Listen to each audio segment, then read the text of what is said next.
अरे अपने पास संपत्ति है, सुंदर केसर अपने हाथ से घिस के लगाओ ना। खाली माता लेके आ जाते गांधी जी? नहीं, खाली माता खाली सर लेकर के सभा में नहीं आते। एक केसर की डब्बी रखो।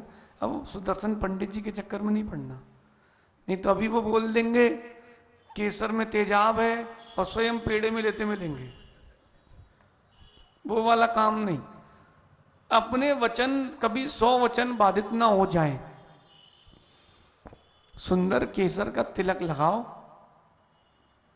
चंदन, मल्यागिरी चंदन मंगाओ, उस चंदन को घिस करके लगाओ। माता कभी खाली नहीं रहना चाहिए। जिसका माता खाली रहेगा उसका भाग्य खाली रहेगा। अहरनिश भर के रखो। हमारे पास आते हैं लोग सार्थक, महाराज जी काम अटक गया। अरे तुम तो खाली रखे हो अपना भाग्य खाली, हम क्या करेंगे? भर के तो रखो। देखो पंडित जी लगाए कि नहीं। अब ये मत पूछना आप भैया हम भी रत्नत्रय का तिलक लगाएं, तुम घबराओ नहीं। और आप तो अपने हाथ से लगाते हो, हमको गुरु जी ने लगाया है।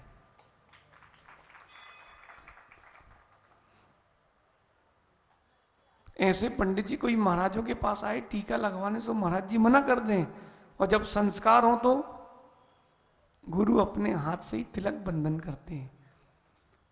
जाओ बेटा ये मोक्ष मार्ग में विजयी भवा। श्रृंगार करना है तो असंयम का मत करो। श्रृंगार भी करना है शरीर का तो संयम से शरीर को श्रृंगारित करो। आज तो भिन्न भिन्न प्रकार के भैया, बड़ा आश्चर्य होता है हमें। एक बार तो हमें लगा कि बाल कैसे उगने लगे हैं अलग अलग रंग के। फिर जब उससे पूछा तो उसने बताया महाराज जी ऐसे उग नहीं रहे, ऐसे मैचिंग के किए हैं। पंडित जी कैसे? यहां अलग रंग, यहां अलग रंग, यहां अलग रंग। बाप रे, यहां अलग रंग, यहां अलग रंग। मैंने कहा क्या हुआ? बोले महाराज जी कुछ कलर सब में कॉमन रहते ना। अरे बालों के कलर की मैचिंग मत देखो। देखो तीर्थंकर भगवान से हमारे गुण मिल रहे कि नहीं, मुनियों की तरह हमारे परिणाम हो रहे कि नहीं, व्रतों की तरफ हमारा आकर्षण हो रहा कि नहीं। क्योंकि जो श्रृंगार है ये सब जाल है, जाल। क्या है? जाल है, जाल। हाँ मां, पति बाल काले कराए सो पूछ लेना किसके लिए। क्या बोलना? और आप ही बोल दो कि काले कराओ बुढ़े लग रहे हो तो सोच लेना किसके लिए। नाम किसी का नहीं ले रहे, बाकी सब समझ जाओ। और अगर पति बोले कि बाल काले कराओ, पत्नी कराए तो उससे पूछना किसको दिखाना है, क्या स्टेटस मेंटेन करना है। कोई स्टेटस नहीं, हमें अपने अंदर के भाव मेंटेन करना है। पहले देखो आप कितने सुंदर से सब चिकने दिखते थे, अब पता नहीं कौन सा दौर आ गया ये डाकू से बनने का। दाढ़ी होना, अरे भैया हमारी मत देखो। बोले महाराज जी आप भी तो रखते हो, फिर हम केस लॉन्च भी करते हैं, तुम्हारे लिए भी छूट है, फिर केस लॉन्च करना। पहले का दौर था मूछें रखो, छतरी बन के रहो, कौन मना कर रहा। दाढ़ी बना करके आप किसको रिझाना चाहते हो ये बताओ। एक बच्चे से मैंने कहा बेटा दाढ़ी अच्छी नहीं लगती, अलग कर लो। सो मालूम वो क्या कहता है? बोले महाराज जी क्या हो गया? बोले महाराज जी आपको पता नहीं, लोग बच्चा समझते हैं। अरे तो तुझे बुढ़ा लग रहा है क्या? और अब तो नया फैशन, अब बाल सफेद करने का फैशन। हे भगवान, मैंने तो चक्की से पूछा भाई करें कि हो गए हैं? पंडित जी बाल सफेद पूरे नहीं, यहां से कुछ सफेद, यहां से कुछ सफेद। भैया किसी की देखा देखी मत करो, किसी ने कुछ कर लिया तुमने भी कर लिया। और लड़कियों के बैंड लगा रहे लड़के, हे भगवान। अब कहीं साड़ी वाड़ी पहन के मत निकल जाना। चोटियां रख रहे, अरे जब पंडित जी वो गलत नहीं कर रहा वैसे, एक अपेक्षा से वो जिस पर्याय से आया है, या तो उसका प्रदर्शन चल रहा है, या जहां जाना है उसका अभ्यास चल रहा है। इसका ये मतलब नहीं कि आप लोग पुरुषों वाले कपड़े पहन के घूमो। जहां विषय जो लगाना है वो लगाओ। अरे आकर्षित होना है, किसी के शरीर से आकर्षित मत हो, उसके गुणों को देख करके आकर्षित हो। कहां आप स्थूल परद्रव्य में आकर्षित हो रहे हो? मोदी जी ये करवाएं कि हैं ये बीच के क्या बोल रहे? करवाए हैं। मोदी जी किसको दिखाना है? अरे वो अपना आयुष अच्छा है, अभिनव वो अच्छा है, उन लोगों से तो अच्छा है। पंडित जी जिस व्यक्ति के आंगों पांग पूरे हों वो आहार दे सकता कि नहीं? बताइए। मानसिक रूप से विक्षिप्त ना हो, मंद बुद्धि वाले से आहार लेने का निषेध है। राकेश भैया, जो मंद बुद्धि है, विक्षिप्त है, उससे आहार लेने का निषेध है। उसकी 10 उंगलियां हाथ की 10 पैर की है कि नहीं? बोलो भाई, है कि नहीं? खड़ा अपने दम पर नहीं हो पाता तो वृद्ध भी तो नहीं हो पाते, वो देते कि नहीं? पंडित जी उस बच्चे के भाव देखो। हमें तो लगता है कि धन्य है। वो हमसे पूछ रहा था, महाराज जी हम कब खड़े होकर के आहार दे पाएंगे? धन्य है वो जो सोच रहा है कि मैं खड़े होकर के आहार दूं, और धिक्कार है उसको जिसके हाथ पैर चल रहे हैं और आहार ना देता हो। सही है, सत्य है कि नहीं? सहज सागर जी, अप्रमित सागर जी। अरे जो धर्म के मार्ग में लगा है उसकी अनुमोदना करो, तो उसकी निंदा करके पाप का आश्रय मत करो। कबहू आप हो बलहीन, आपकी वैसी स्थिति हो जाए तो क्या करोगे? क्या लंबी उम्र है, वो आ गया देखो। आपकी वैसी स्थिति है तब आप क्या करोगे? पंडित जी उसने 14 गुण स्थान याद कर लिए और कह रहे हैं हम भी ऊपर वाले जाएंगे।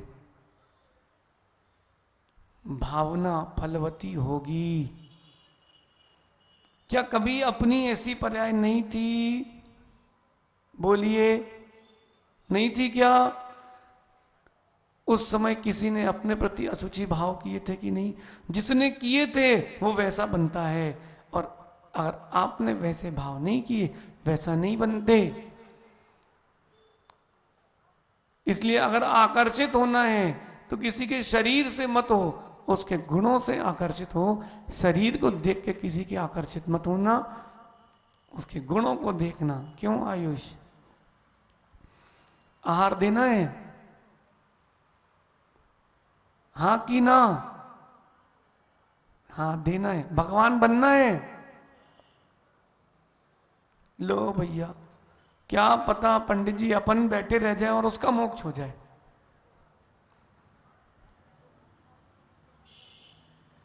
इसलिए जो जीव जितना धर्म में रुचि रख रहा है, बढ़ रहा है, सबसे कहना उसका सहयोग करो, उसकी निंदा मत करो।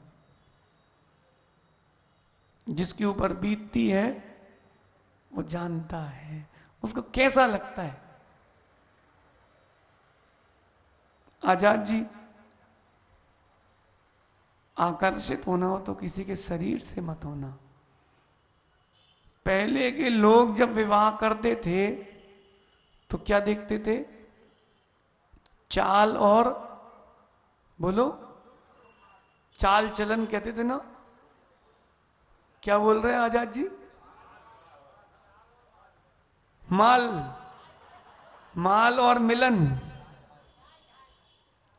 चाल चलन देखते थे। क्या देखते थे? चाल चलन, ये प्राकृत का शब्द है। चाल मतलब उसके पैरों की गति, कैसे वो पैर रख रही है, और चरण यानी उसके पैर, चरण प्राकृत में कहते हैं चलन, हिंदी में आप कहते हो चरण, राकुल्ला। तो चरण, चाल और चरण मतलब जब वो चल रही है तो पांचों उंगलियां भूमि को स्पर्श हो रही कि नहीं। बोलो अप्रमित सागर जी, निमित्त शास्त्र सत्य है कि असत्य है? जो व्यक्ति अपने पैर स्वयं घिस घिस के चलता हो वो अपने किए पर पानी फेरता है। सही है, प्रैक्टिकल दिखता है। तो जिसके पूरे पंजे स्पर्शित हो रहे हो, अथवा पुराने लोग मंदिर जाते थे पहले तो पैर धोते थे, फिर देखते थे भूमि में पूरे पांचों उंगलियां बन रही कि नहीं, पैर कितना जमीन पर है, चलो फाइनल। दूसरा फिर देखते थे चरण, कि उसके पैरों की अंगुलियों की स्थिति क्या है, कितना जमीन पर है, कितना हवा पर है। अब पूरी नहीं बता रहे, गड़बड़ हो जाएगा। बस चाल चलन देखे और उन्होंने कहा भैया ठीक है। और आजकल जूते पहन के मिलते हैं ताकि चाल चलन पहचान ना पाओ, और शकल देख करके शादी कर लेते हैं, फिर माल देख करके कर लो शादी, फिर जीवन भर रो, फिर शक्कर समझ के नमक खा गए, अब क्या होगा बताओ? खा लो। अभिनव बेटा करना नहीं अच्छा है, व्रत लेकर के जी लेना बेटा, नहीं करना हो दीक्षा लेने की हिम्मत नहीं हो, कोई बात नहीं, दलदल में मत फंसना, और बाहर तट में भी बैठे मत रहना, कम से कम नाव पे तो आ जाओ, फिर लहर आएगी तो पार हो जाना। समझो, पूछो आपके घर से कितने व्रती हैं? कितने कितने भाई बहन थे? 8 थे, उसमें से व्रती कितने बन गए? 5। 4 व्रती और 1 मां भी, प्रज्ञा सागर जी, चिंतनमती माता जी, ये 2 तो महाव्रती हो गए, और 3 देशव्रती अणुव्रती। भैया बताओ तो, अब वो सफेद कपड़े हो या बिना कपड़े हो, आकर्षण किस में हो रहा है? रंगीन में कोई आकर्षण नहीं है पंडित जी, आकर्षित होना है तो गुणों से हो। कहां आप उसके शरीर को देखते हो? आयुष बेटा ये मत सोचना कि मैं खड़ा नहीं हो पाता, ये सोचना भगवान के और गुरु के प्रति श्रद्धा मेरी खड़ी है कि नहीं। अब वो श्रद्धा खड़ी है सो बेटा तेरा मोक्ष पक्का है, और श्रद्धा नहीं खड़ी, मोक्ष तुम्हारा कभी नहीं मिलने वाला। इसलिए भैया शरीर को भी देखो तो द्रव्य दृष्टि से देखना, शरीर को भी पर्याय दृष्टि से मत देखना। 2 दृष्टियां है ना, एक द्रव्य दृष्टि और एक, अगर आपकी दृष्टि केवल पर्याय पर ही है तो पर समय, और अगर आपकी दृष्टि द्रव्य पर है तो स्वसमय। क्या कह रहे हैं कुंद कुंद स्वामी? जे पज्जयेषु निर्धा जीवा पर सामायिगति निदिष्टा आद सहावम्मिटेदा ते सग समया मुने यब्बा। जे पज्जयेषु निर्धा, वो केवल पर्याय में ही लगे, एक द्रव्य की नहीं, सभी द्रव्य की। अरे द्रव्य दृष्टि कब जागृत करोगे?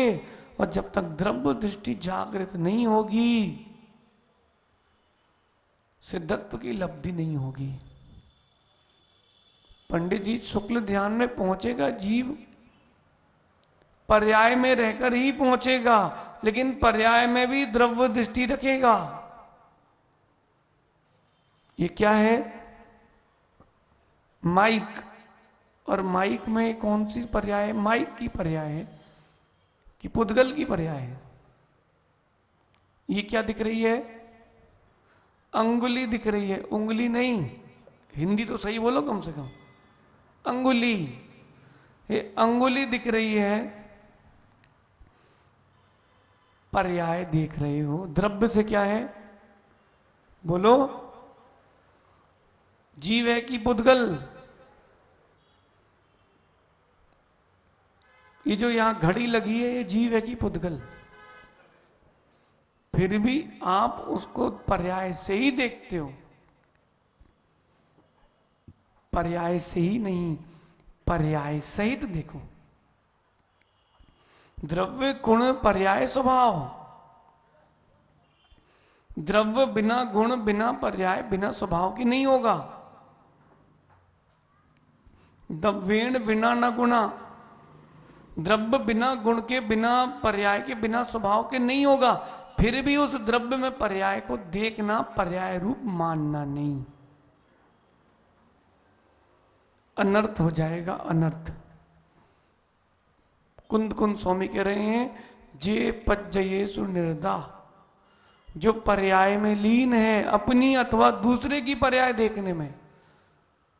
पर समय इति, वो पर समय रूप है। और जो आद सहावम मिटिदा, और जो आत्म स्वभाव में दृष्टि रखा है, वो स्वसमय है। और जैसा समय वैसा आश्रव।